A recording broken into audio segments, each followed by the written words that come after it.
now. Okay, so this morning we made cinnamon rolls, and I decided to make a whole other batch too because I want enough to take home, for my family and all of that. So now you're probably wondering what kind of frosting that I like to use, and I know you put whatever kind of frosting you want, but there's the cream cheese frosting, which I think is a little more traditional, but I started using this kind of frosting because I think I just don't like it way over sweet. So what this is, I've got some flour and sugar in here and some salt, and this is a like a triple batch of this recipe. And I'm going to tell you right now, if you try to double that recipe in a smaller pan, it's like gonna be a struggle. So this this is an 8-quart to do this big batch. But if you want this recipe, we'll send you like a normal size that will like frost you a cake or do a smaller batch of cinnamon rolls. So I'm gonna add my 3 cups of water. Milk. Or milk, sorry. Yeah, I've got my milk here. And you don't want to do this on too high of a heat. You don't want to scorch it. So first I start with using my little saucinator and incorporating that flour and sugar into the milk. And don't forget that little bit of salt. That salt really offsets the sweet. And then because it has flour and it's cooked, you get the rich taste of the vanilla and that sugar, and it's not overly sweet. And so a few years ago, I'm going to say maybe 10 years ago, I was going to take cupcakes to the high school for one of my son's birthdays, and I actually wanted to go and embarrass him in front of all his friends, but I found this recipe and it said best frosting ever. So that's what I put on those cupcakes, and I have to say later he told me that his friend said that was the best cupcake ever, and it's all because of the frosting. So that's what I put on my cinnamon rolls. And yeah, it's a lot of butter, but it's either butter or cream cheese, and I prefer the butter. So once this comes to a simmer, then you have to cook it for about 3 minutes. And I'm constantly stirring this, and I am on a really high heat here, but I'm going to turn it down. And once it starts getting thick, I'm going to swap out using my little saucinator here, which I love this thing for doing gravies and making roux and things like that. So after it starts getting thick, then I'm going to swap over and use my little wooden spatula, which I love. And the reason I like it is I can kind of scrape the bottom, and we make so many rolls here in our store. When I use this, I can keep the bottom kind of cleaned up, and then I can just make batch after batch of this and not have to really go wash the pan in between. But if you scorch it, then yeah. Well, because I can't, this is about as big of a batch as I can make at a time, so I'll make it, do another one, do another one. So, and I store this in my freezer until I'm ready. Okay, so that's getting kind of thick. Now another ingredient that's going to go into this, and I promise, if you currently have like a frosting recipe or a cake recipe, whatever it is, and it calls for vanilla, I would challenge you to go and come here and get some of this vanilla bean paste. It is phenomenal. And even just changing this one ingredient from regular vanilla, you're going to taste a difference. And we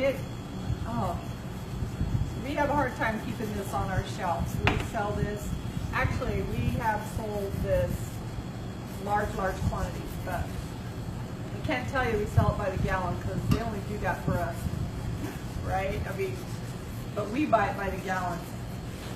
Okay, so that's getting nice. This does take a little bit of time. And I don't put the vanilla in until after it's cooked, and this is what I do with this guy. I just start of scraping the bottom. And so what I'm going to do is I'm actually going to just turn this off, and I've got some right here that's already been made and chilled.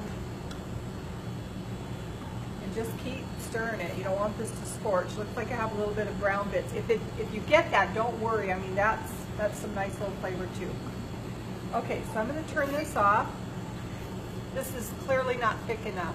You've got to keep doing it till it's thick, and I do have my timer, but I want to just kind of move along here. You can see right here how it starts getting thick. Okay, so the next step in making this frosting, I have over here in my Bosch bowl, and I'm using my cookie paddles. And again, this is a huge batch, so a regular batch I think is like 1 cup of butter, but I have 3 cups of butter in here, and I just cut them up, put them in here, and they're kind of room temperature. So the first thing I want to do is whip this butter, and if Anna can show you, it's going to kind of change color anytime you whip butter. So I can just turn that on high and let it whip.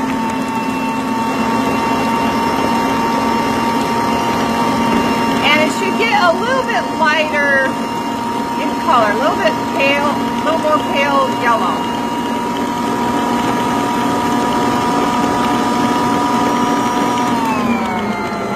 So just after you've got your butter and it's all nice light, and see, you can tell that's a little bit lighter in color than a regular cube of butter. And do not go and buy that fake butter. You got to get the real stuff, okay? Everybody hopefully knows that. Don't go buy margarine or anything like that.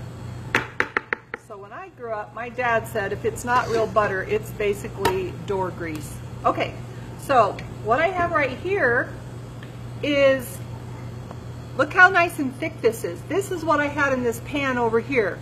But this needs to cook, and then it needs to go in your refrigerator, and it needs to chill. And I actually take this and I'll make it a head and actually put it into my freezer, and then when I'm ready, and I know you should really add this bit by bit, but quite honestly, when I'm in a hurry, I just pretty much dump it all in. And so that cooked flour is what's giving this a lot of body without additional sugar. So like a lot of people, when you go to make a frosting, you get out your powdered sugar, you might add a little bit of butter, maybe cream cheese, but then to make it thick, we're adding more and more sugar. And so at least with that little bit of flour in there, it's giving it a nice, beautiful texture without making it overly sweet. Okay, so I'm just getting all this in there. And now all I'm going to do is just whip this up, and then we'll be ready to frost some cinnamon rolls here.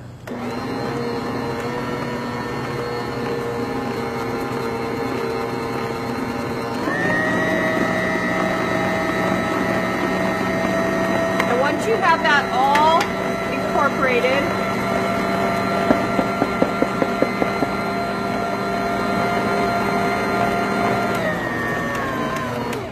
so this frosting is ready to go. Now what I usually do is I'll get all my pans